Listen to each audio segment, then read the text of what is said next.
इंसान की जिंदगी एक मुख्तसर सफर है। हम इस दुनिया में आते हैं, कुछ साल गुजारते हैं, खुशियां, गम, कामयाबियां और आजमाइशें देखते हैं, और फिर एक दिन ऐसा आता है जब रूह अपने खालिक हकीकी के हुजूर हाजिर होने के लिए जिस्म को छोड़ देती है। यही वो लम्हा है जहां से असल सफर शुरू होता है।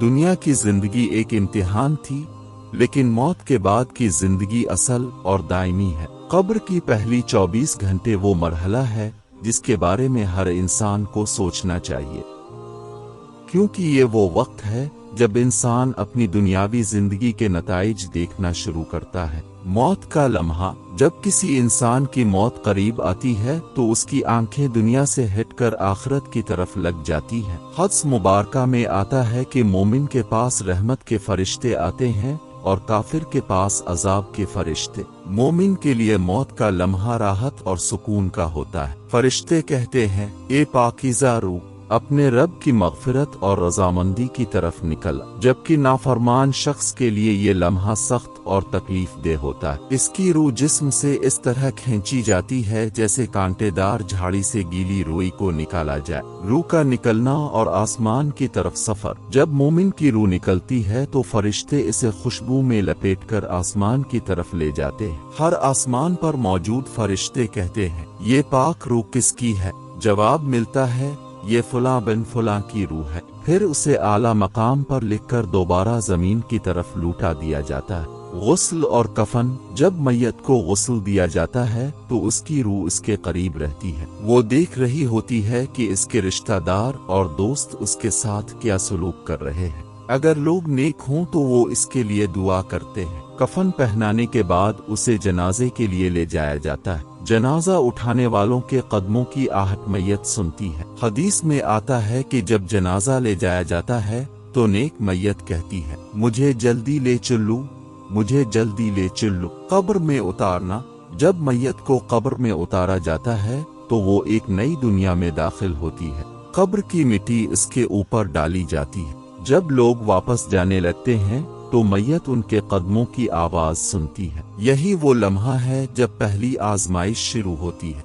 मुनकिर नकीर का सवाल। कब्र में दो फरिश्ते आते हैं जिन्हें मुनकिर और नकीर कहा जाता है। वो मैयत को उठाकर बिठाते हैं और 3 सवाल करते हैं। तेरा रब कौन है? तेरा दीन क्या है? ये शख्स कौन है जो तुम में भेजा गया? मोमिन जवाब देता है, मेरा रब अल्लाह है, मेरा दीन इस्लाम है, और ये अल्लाह के रसूल हजरत मोहम्मद है। यहाँ पर हम नबी करीम का जिक्र एहतराम से करते हैं, मोहम्मद। जब मोमिन दुरुस्त जवाब देता है तो एक आवाज आती है, मेरे बंदे ने सच कहा, इसके लिए जन्नत का बिस्तर बिछा दो और जन्नत का दरवाजा खोल दो। फिर इसकी कब्र कुशादा कर दी जाती है और जन्नत की हुआ और खुशबू इस तक पहुंचती है। नाफरमान शख्स का हाल। अगर कोई शख्स दुनिया में ईमान और अमन साले से खाली रहा हो तो वो उन सवालों का जवाब नहीं दे पाता। वो कहता है, हाय अफसोस, मैं नहीं जानता। फिर उसकी कब्र तंग कर दी जाती है, यहाँ तक कि उसकी पसलियां एक दूसरे में पैवस्त हो जाती हैं। अजाब के दरवाजे खोल दिए जाते हैं। कब्र की पहली रात। पहली रात इंसान के लिए बहुत अहम है। दुनिया की पहली रात भी अहम थी और कब्र की पहली रात भी, मगर फर्क यह है कि दुनिया की पहली रात रोने से शुरू हुई और कब्र की पहली रात अमाल के हिसाब से तय होगी। मोमिन के लिए कब्र एक बाग बन जाती है। वो सुकून में होता है, इसका दिल मुतमईन होता है। वो कहता है, ए रब, क़यामत जल्दी कायम कर दे ताकि मैं अपने अहलो अयाल और जन्नत की नेमतों से मिल सकूं। 24 घंटों के दौरान कब्र में वक्त का अंदाज मुख्तलिफ होता है। दुनिया के 24 घंटे वहाँ के एतबार से मुख्तलिफ कैफियत रखते हैं। मोमिन के लिए ये वक्त राहत, सुकून और इंतजार में गुजरता है। काफिर या नाफरमान के लिए ये वक्त खौफ, घबराहट और अजाब में गुजरता है। कब्र में अमाल एक साथी की सूरत इख्तियार कर लेते हैं। नेक अमाल खूबसूरत चेहरे वाले शख्स की सूरत में आते हैं और कहते हैं, मैं तेरे नेक अमाल हूँ, घबराओ नहीं। जबकि बुरे अमाल बदसूरत चेहरे में आते हैं और कहते हैं, मैं तेरे बुरे अमाल हूँ। इबरत और नसीहत। कब्र की पहली 24 घंटे हमें ये सबक देती हैं कि दुनिया की जिंदगी आर्जी है। माल, दौलत, शोहरत सब यही रह जाएगी। हमारे साथ सिर्फ हमारे अमाल जाएंगे। हमें चाहिए कि 5 वक्त की नमाज की पाबंदी करें, कुरान पाक की तिलावत करें, वालिदैन की खिदमत करें, सच बोलें, जुल्म से बचें, क्योंकि कब्र में ना कोई दोस्त होगा ना कोई सिफारिश, सिर्फ अल्लाह की रहमत और हमारे अमाल काम आएंगे। खात्मा, कब्र की पहली 24 घंटे एक ऐसी हकीकत है जिनसे कोई नहीं बच सकता। ये लम्हा हर इंसान पर आने वाला है। कामयाब वही है जो दुनिया में अल्लाह ताला की रजा हासिल कर ले। अल्लाह ताला हमें ईमान पर जिंदगी और ईमान पर मौत अता फरमाए और कब्र की सख्तियों से महफूज रखे, आमीन। हजरत अली बिन अबी तालिब, जो कि पैगंबर इस्लाम के चचाजाद भाई, दामाद और चारों खिलाफत राशिदा के चौथे खलीफा हैं, इस्लाम की तारीख में निहायत अहम मकाम रखते हैं।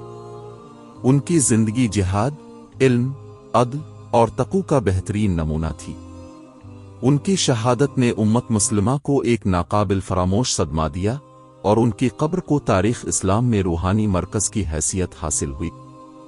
हजरत अली की कब्र, जो नजफ अशरफ, इराक में वाक़ है, न सिर्फ उनकी यादगार है बल्कि लाखों मुमिनीन के लिए रूहानी सुकून, इबादत और तवज्जो का मकाम भी है। यहाँ हम कब्र के रूहानी पहलू, करामात और उसकी बरकत का तफसीली जायजा पेश करेंगे। एक हजरत अली की जिंदगी और शहादत। हजरत अली की जिंदगी का हर लम्हा अल्लाह की रजा के लिए वक्फ था। वो शब और रोज नमाज, कुरान की तिलावत और मुसलमानों की रहनुमाई में मसरूफ रहते। उनकी अदल पसंदी और इल्म का दायरा इतना वसी था कि खिलाफत राशिदा के बाद भी उनकी राय को हर मुसलमान अजीज रखता था। शहादत का वाक़या। हजरत अली की शहादत को इसके दौर के खबीस अनासिर ने अंजाम दिया। खवारिज के एक कातिल ने मस्जिद कूफा में उन पर हमला किया और यह वाक़या उम्मत के लिए एक अजीम सदमा था। उनकी शहादत के बाद मुसलमानों ने उनकी कब्र को निहायत एहतराम और खुजू के साथ तैयार किया। 2 कब्र की रूहानी अहमियत। हजरत अली की कब्र की रूहानी अहमियत कई पहलुओं में वाज़ेह होती है। इबादत और दुआ का मरकज। लाखों मोमिनीन नजफ अशरफ में हाजिर होकर हजरत अली की कब्र के पास दुआ करते हैं, कुरान पढ़ते हैं और उनसे रूहानी कुर्बत महसूस करते हैं। नूरानियत। रिवायतों के मुताबिक हजरत अली की कब्र से रोशनी का इखराज होता है जो ईमान वालों के दिलों में सुकून पैदा करता है। करामात। मोमिनीन के तजुर्बात बताते हैं कि कब्र के पास मौजूद होने से दिल की सख्तियां नरम हो जाती हैं और अल्लाह ताला की तरफ रुजू में आसानी पैदा होती है। पहली रात के रूहानी मनाजिर।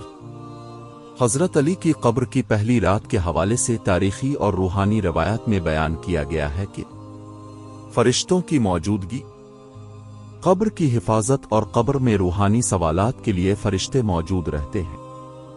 हजरत अली की अजीम रूह की वजह से फरिश्ते खास तौर पर ज्यादा तादाद में हाजिर होते हैं। नूर की ताबानी। पहली रात में कब्र से एक खास नूर निकलता है जो अहल ईमान के दिलों में हिदायत और सुकून पैदा करता है। सवाल और जवाब। मुनकिर और नकीर के सवालात में हजरत अली के फजल की वजह से मोमिनीन को आसानी हासिल होती है। 4 कब्र के पास होने वाले रूहानी तजुर्बात। हजरत अली की कब्र के रूहानी पहलुओं का एक अहम हिस्सा मोमिनीन के तजुर्बात हैं। दुआ की कबूलियत। कब्र के पास दुआएं जल्द कबूल होने की रवायात मौजूद हैं। दिल की सुकूनत। जो शख्स भी हजरत अली की कब्र के करीब इबादत करता है, इसके दिल में सुकून और इत्मीनान आता है। गुस्सा और नफरत का खात्मा। कब्र के करीब होने से इंसान की रूहानी पाकीज़गी में इजाफा होता है। 5 अहल ईमान के लिए सबक। हजरत अली की कब्र हमें यह अहम सबक देती है। अदलो इंसाफ। जिंदगी में अदल पसंदी की अहमियत। इल्म की कदर। इल्म हासिल करना और उस पर अमल करना। इबादत व तक़ू। दुनियावी मशगूलियात से बालातर होकर अल्लाह की इबादत। सब्र और शुजात। मुश्किलात में सब्र और हक के लिए साबित कदम रहना। 6 तारीख के अहम लम्हात। हजरत अली की कब्र की तामीर और हिफाजत का तारीखी पस मंजर। अब्बासी और बन्नू उमिया के दौर में कब्र की अहमियत और रूहानी करामात। نجف اشرف میں مذہبی مرکز کے طور پر قبر کی ترقی۔ 7 مومنین کے تجربات اور کرامات۔ قبر کے قرب میں آنکھوں سے آنسو نکلنا، دل کی نرمی، بیماریوں سے شفایابی کے روحانی تجربات۔ روحانی خواب اور خواب میں حضرت علی کی ہدایت۔ روحانی تعلیمات۔ حضرت علی کی قبر ہمیں یاد دلاتی ہے کہ دنیاوی زندگی عارضی ہے اور قبر میں اعمال کا نتیجہ دیکھنے کو ملتا ہے۔ روحانی پہلوؤں کی اہمیت ہمیں یہ سبق دیتی ہے کہ نیکیوں کا اثر قبر میں بھی جاری رہتا ہے۔ انسان کے اعمال اور اخلاق آخرت میں اس کی راحت عذاب کا سبب بنتے ہیں۔ مومن کو اللہ کی رضا اور روحانی سکون حاصل کرنے کے لیے حضرت علی کی قبر نہ صرف ایک تاریخی مقام ہے بلکہ یہ امت مسلمہ کے لیے روحانی روشنی کا مرکز ہے۔ اس قبر کے پہلوؤں میں سکون، علم اور عبادت کا درس موجود ہے۔ ہر مومن کے لیے یہ یادگار ہے کہ دنیاوی زندگی میں اعمال کی اہمیت اور اللہ کی رضا سب سے بڑی چیز ہے۔